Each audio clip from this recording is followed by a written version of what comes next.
Welcome to the Upcycle Canada podcast. I'm Jennifer, and together with my husband Dave, we started with an idea, worked on it as a side hustle, and grew it into our first eco-friendly store. At Upcycle Canada, we repurpose, refinish, and reuse discarded items, giving them new life. Sit in on the conversation as we continue to grow from a small side hustle into something much more. Special guests will drop by and share their journey with you as well. This is the most eco-friendly small business podcast in your favorites. This is Upcycle Canada, where yesterday's items are reborn. Let's do this. Welcome back to the Upcycle Canada podcast. Glad to have you back. This is our daily podcast for this week, being Earth Week, leading up to Friday, April 22nd, 2022, which is Earth Day.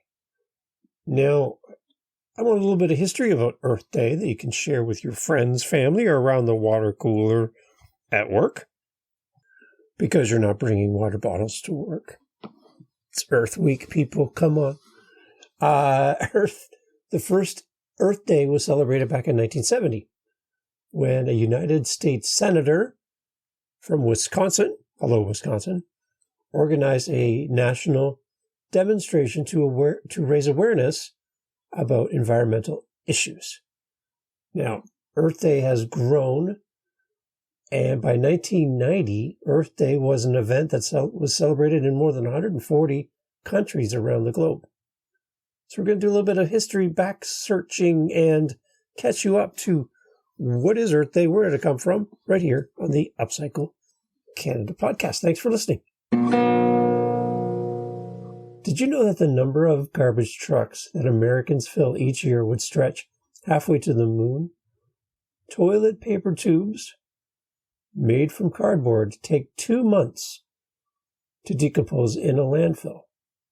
A plastic bottle sticks around for way longer. It can take over 450 years to break down. But instead of turning to the trash bin, you could turn these items into some awesome upcycled creations that you can do with your kids. So go over to that recycle bin that's sitting in your kitchen, the one that you haven't taken out yet, and it's a game of Jenga as people keep adding and adding and adding before somebody has to take it outside. Go look through there and see if you can do something with this waste. Some creative way that you can repurpose it. Pinterest is a great way to find new uses for old things. Go take a look. There's a lot of great things we can do to celebrate Earth Day, Earth Week. Simple things. Plant a tree. The amount of wood and things that we consume in our environment by simply just going out and planting a tree with your family. It's a great little thing you can do together, and it's exciting. They love it. It's a great experience and something they'll remember for a long time. Looking at some research, researchers estimate that roughly 15 billion trees in the world are cut down each year. So to help offset that loss by planting a tree of your own, trees are what we need, right? As far as absorbing carbon dioxide and providing shelter for animals.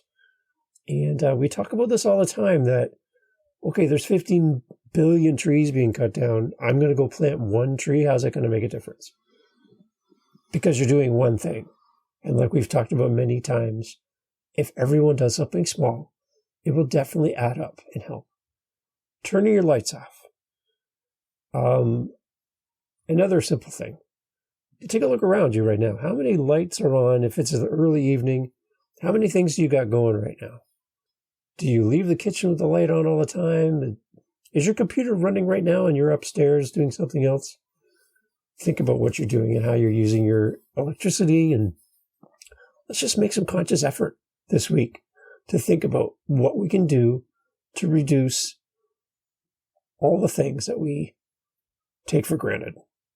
How about your water usage? Now, I've been challenged by this before. When I brush my teeth, I would just let the water run, and it would just go straight down the drain. And I remember seeing a commercial where, I'm trying to remember, somebody's trying to brush their teeth at the sink, And as they have the water running, several people come through and fill up a glass of water and continue on their way, just to illustrate how much waste as we just simply brushing our teeth. So as your kids get ready for bed tonight, as they grab their brush and they go to brush their teeth, show them how much waste and what they can do with that water. It's very, very, very simple. By simply offering your time, helping out with charities, helping out with businesses and places that upcycle and repurpose and save items from the landfill. There's Upcycle for Change here in St. Catharines, Ontario, where they repurpose and refinish furniture to help families in need. Maybe you can volunteer your time with an organization like that does something tangible to reduce waste and help people. They're out there. Just look them up. You'll find them. I think the biggest thing that we can all do as we kind of focus in on this week and leading up to Earth Day is to spread the message and be aware of the message. So often we just get caught up in our world, caught up in our selfies and our taking pictures of our food on our table that we forget. And we're not aware or not conscious of our simple little acts that we do every day that could possibly make a big difference. So this week, without sounding overly preachy, and I'm talking to myself here too, people, I still struggle to shut that tap off in between brushes as I'm doing my teeth. Just be aware, think about it, and do your best this week to make a conscious effort to do something different. And let's see what we can do this week to make a difference in our world. Thanks for listening to our daily Upcycle podcast. And we're looking forward to Friday. Have a great week, everyone. Thanks for listening, and talk to you guys soon. Happy Earth Week!